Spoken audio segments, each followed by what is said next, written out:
നമസ്കാരം കൂട്ടുകാരെ, ഇന്ന് ഞാൻ വന്നിരിക്കുന്നത് വളരെ ടേസ്റ്റിയും എളുപ്പത്തിൽ തയ്യാറാക്കാൻ പറ്റുന്നൊരു കുക്കർ മുട്ടക്കറിയുടെ റെസിപ്പി ആയിട്ടാണ്.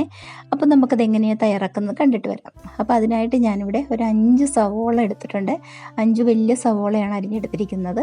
പിന്നെ അതിൻ്റെ കൂടെ വെളുത്തുള്ളി വേണം, പച്ചമുളക്, കറിവേപ്പില, ഒരു കഷ്ണം ഇഞ്ചി, പിന്നെ വേണ്ടതെന്ന് വെച്ചാൽ കുറച്ച് മല്ലിയിലയുണ്ട്. അപ്പോൾ അത് ഞാൻ മല്ലിയില എടുത്ത് വെച്ചിട്ടുണ്ട്. പിന്നെ ഒരു തക്കാളി, ഇത് വലിയ തക്കാളിയാണ്, അതുകൊണ്ട് ഞാനിതിൻ്റെ പകുതി മാത്രമേ ചേർക്കുന്നുള്ളൂ. അപ്പോൾ മുട്ട ഞാൻ വേവിക്കാനായിട്ട് അടുപ്പത്ത് വെച്ചിട്ടുണ്ട്. അപ്പോൾ ഇനി ഇഞ്ചിയും വെളുത്തുള്ളിയും നമുക്കൊന്ന് ചതച്ചെടുക്കണം. അപ്പോൾ ഇതെല്ലാം ഞാൻ അരിഞ്ഞൊക്കെ എടുത്തിട്ടുണ്ട്. തക്കാളി ഞാൻ പകുതി എടുത്തിട്ടുള്ളൂ. അപ്പോൾ ഇഞ്ചിയും വെളുത്തുള്ളിയും ചതച്ചിട്ടുണ്ട്, എല്ലാം ഞാൻ എടുത്ത് വെച്ചിട്ടുണ്ട്. അപ്പോൾ ഇനി നമുക്ക് കറി തയ്യാറാക്കാം. അപ്പോൾ അതിനായിട്ട് ഞാൻ ഇവിടെ ഒരു കുക്കർ വെച്ചിട്ടുണ്ട്. അപ്പോൾ കുക്കറിലേക്ക് ഞാനൊരു 2 ടേബിൾ സ്പൂൺ വെളിച്ചെണ്ണയാണ് ഒഴിച്ചു കൊടുത്തിരിക്കുന്നത്. അപ്പോൾ കുക്കറിലായതുകൊണ്ടാണ് ഞാൻ വെളിച്ചെണ്ണ ഒരു 2 ടേബിൾ സ്പൂൺ ഒഴിച്ചത് കൊണ്ടാണ് കേട്ടോ. പിന്നെ അതിലേക്ക് ഞാൻ ചതച്ച് വെച്ച വെളുത്തുള്ളിയും ഇഞ്ചിയും ചതച്ചതാണ് അതിലേക്ക് ചേർത്ത് കൊടുത്തിരിക്കുന്നത്. ഇനി അതൊന്ന് നന്നായിട്ടൊന്ന് വഴറ്റിട്ട്, അപ്പോൾ അത് കഴിഞ്ഞ് അതിലേക്ക് നമ്മൾ അരിഞ്ഞു വെച്ചിരിക്കുന്ന സവോളയും കൂടെ ചേർത്ത് കൊടുക്കുകയാണ്. ഇപ്പോൾ കാണുമ്പോൾ കൂടുതലുണ്ടെന്ന് നമുക്ക് തോന്നും, സവോള 5 എണ്ണമൊക്കെ അരിഞ്ഞു കഴിയുമ്പോൾ. പക്ഷേ ഇത് ഒന്ന് വാടി കഴിയുമ്പോഴത്തേക്കും ഒന്നും ഉണ്ടാവില്ല. അപ്പോൾ അത് നമുക്കൊന്ന് വാട്ടിയെടുക്കാം. ഇത് ബ്രൗൺ നിറമൊന്നും ആകേണ്ട ആവശ്യമില്ല കേട്ടോ. നമുക്ക് ഒരുപാട് ഇട്ടിങ് ഇതുപോലെ ഇളക്കി കഴയ്ക്കേണ്ട ആവശ്യമൊന്നുമില്ല. പെട്ടെന്ന് തയ്യാറാക്കാൻ പറ്റും. അതായത് ഈ സവോള ഒന്ന് വാടി വന്നാൽ മാത്രം മതി. ഒരുപാട് അങ്ങോട്ട് വഴറ്റി നമുക്ക് സമയം കളഞ്ഞെടുക്കേണ്ട ആവശ്യമില്ല. ബാച്ചിലേഴ്സിനൊക്കെ ആണെങ്കിലും പെട്ടെന്ന് തയ്യാറാക്കി എടുക്കാൻ പറ്റുന്നൊരു മുട്ടക്കറിയാണ് കേട്ടോ. അപ്പോൾ നമുക്ക് ഇനി സവോളയിലേക്ക് ഉപ്പാണ് ചേർത്ത് കൊടുക്കുന്നത്. ഉപ്പ് കൂടെ ചേർത്ത് കഴിയുമ്പോഴത്തേക്ക് സവോള പെട്ടെന്ന് വാടി കിട്ടും. അതെല്ലാവർക്കും അറിയാവുന്നൊരു കാര്യമാണല്ലേ. അറിയാത്തവർക്ക് വേണ്ടിയിട്ട് ഞാൻ പറഞ്ഞതേ ഉള്ളൂ. ഇനി അതിലേക്ക് നമ്മൾ അരിഞ്ഞു വെച്ചിരിക്കുന്ന പച്ചമുളക് ചേർത്തിട്ടുണ്ട്, പിന്നെ കറിവേപ്പില. അപ്പോൾ കറിവേപ്പിലയും കൂടെ ഇട്ടിട്ട് വീണ്ടും നമുക്കൊന്ന് അതിൻ്റെ കൂടെ സവോളയുടെ കൂടെ തന്നെ ഇതൊന്ന് യോജിച്ച് വരട്ടെ. അതിന് ശേഷമാണ് നമുക്ക് പൊടികളൊക്കെ ചേർക്കേണ്ടത്.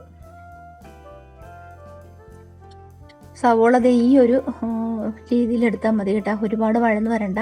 ഇനി ഇതിലേക്ക് ആദ്യം ഞാൻ 1/4 ടീസ്പൂൺ മഞ്ഞൾപ്പൊടി ചേർത്തിട്ടുണ്ട്. മുളക് പൊടി ഞാനിത് എരിവുള്ളത് 1 സ്പൂണേ ചേർത്തിട്ടുള്ളൂ. എരിവില്ലാത്ത മുളക് പൊടിയും കൂടെ ഞാൻ ചേർത്തിട്ടുണ്ട്. മല്ലിപ്പൊടി 1 ടേബിൾ സ്പൂൺ ചേർത്തിട്ടുണ്ട്. പിന്നെ ഗരം മസാലപ്പൊടി. അപ്പോൾ ഇനി ഈ പൊടികളുടെ പച്ചമണമൊക്കെ ഒന്ന് മാറണം. അപ്പോൾ ഈ സവോളയായിട്ട് മസാലപ്പൊടി നന്നായിട്ടൊന്ന് യോജിക്കണം. അപ്പോൾ അതിന് വേണ്ടിയിട്ട് നമുക്കൊന്ന് യോജിപ്പിക്കുക. എല്ലാം കൂടെ നന്നായിട്ടൊന്ന് യോജിപ്പിക്കുന്നൊന്ന് ഒരുപാടിട്ട് വഴറ്റണ്ട. ആ പൊടികളുടെ പച്ചമണമൊന്ന് മാറി കിട്ടിയാൽ മാത്രം മതി. ഇനി നമുക്ക് ചെയ്യേണ്ടത് എന്താണെന്ന് വെച്ചാൽ, നമ്മൾ അരിഞ്ഞു വെച്ചിരിക്കുന്ന തക്കാളിയില്ലേ, ആ തക്കാളിയും കൂടെ നമുക്കതിലേക്ക് ചേർത്ത് കൊടുക്കണം.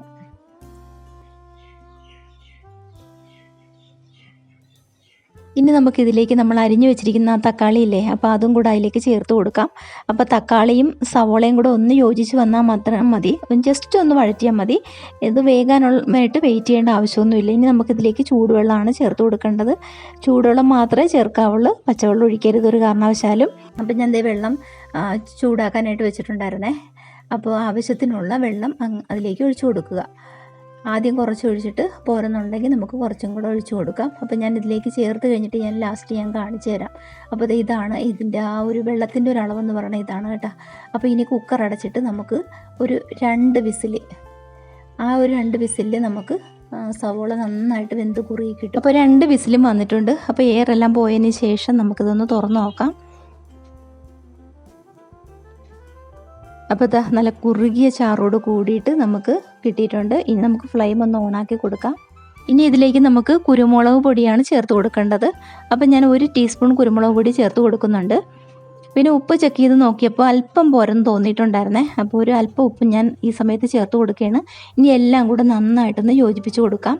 ഇനി വേറൊരു കാര്യം എന്ന് വെച്ചാൽ, ഇനി ഇതിൽ കൂടുതൽ ഗ്രേവി വേണം എന്നുണ്ടെന്നുണ്ടെങ്കിൽ, തിളപ്പിച്ച വെള്ളം ഉണ്ടെന്നുണ്ടെങ്കിൽ നമുക്ക് അതിലേക്ക് ഒഴിച്ചു കൊടുക്കാവുന്നതേ ഉള്ളൂ. എനിക്കിപ്പോൾ ഈ ഒരു പാകത്തിന് മതി, അതുകൊണ്ടാണ്. പിന്നെ ഞാൻ അതിലേക്ക് നമ്മൾ പുഴുങ്ങി വെച്ചിരിക്കുന്ന മുട്ടയാണ് ചേർത്ത് കൊടുത്തത്. അപ്പോൾ 2 മുട്ട ഞാൻ മുറിച്ചിട്ടിട്ടുണ്ട്. അപ്പോൾ അതെന്താണെന്ന് വെച്ചാൽ, മുട്ട മുറിച്ചിട്ട് കഴിയുമ്പോഴാണ് കൂടുതൽ ഫ്ലേവർ നമുക്ക് മുട്ടക്കറിയിൽ കിട്ടുന്നത്. അപ്പോൾ ഇവിടെ എല്ലാവർക്കും അതാണ് കൂടുതൽ ഇഷ്ടം. അപ്പോൾ കുറച്ച് മല്ലിയിലയും കൂടെ ലാസ്റ്റ് ഞാൻ ചേർത്ത് കൊടുത്തിട്ടുണ്ട്. ഇനി ഒരു 1/4 ടീസ്പൂൺ പഞ്ചസാരയും കൂടെ അതിലേക്ക് ചേർത്ത് കഴിഞ്ഞ്, നല്ലൊരു ടിപ്പാണ് കേട്ടോ ഇത്, നല്ലൊരു ടേസ്റ്റുമാണ്. അത് സ്കിപ്പ് ചെയ്ത് കളയരുത്. അപ്പോൾ വളരെ ടേസ്റ്റിയായ മുട്ടക്കറി ഇവിടെ തയ്യാറായി കഴിഞ്ഞു. ഫ്ലെയിമെല്ലാം ഓഫ് ചെയ്തതിന് ശേഷം ഞാനൊരു 2 മിനിറ്റ് അടച്ചു വെച്ചിട്ടുണ്ടായിരുന്നേ. വീണ്ടും അതിന് ശേഷം ഞാനൊന്ന് തുറന്ന് നോക്കിയതാണ്. നല്ല കുറുകിയ ചാറോട് കൂടിയിട്ടുള്ള മുട്ടക്കറിയാണ്. അപ്പോൾ ഇതുപോലെ ചെയ്ത് നോക്കാത്തവരുണ്ടെങ്കിൽ തീർച്ചയായും ഒന്ന് ട്രൈ ചെയ്ത് നോക്കുക. രാവിലെ ബ്രേക്ക്ഫാസ്റ്റിന് നമുക്ക് പെട്ടെന്ന് തയ്യാറാക്കാൻ പറ്റുന്ന ഒരു മുട്ടക്കറിയാണ്. അപ്പോൾ ഞാനിത് പാലപ്പത്തിൻ്റെ കൂടെ കഴിക്കാൻ വേണ്ടിയിട്ടാണ് രാവിലെ ഇത് തയ്യാറാക്കിയത്. അപ്പോൾ ഈ ഒരു റെസിപ്പി കൂട്ടുകാർക്ക് ഇഷ്ടമായെന്ന് കരുതുന്നു. ഇഷ്ടമായിട്ടുണ്ടെങ്കിൽ ഒരു ലൈക്ക് തന്ന് നമ്മളെ സപ്പോർട്ട് ചെയ്യാൻ മറക്കരുത്. അപ്പോൾ നമുക്ക് മറ്റൊരു വീഡിയോ ആയിട്ട് കാണാം. എല്ലാവർക്കും tata bye bye. Okay, see you. Thanks for watching.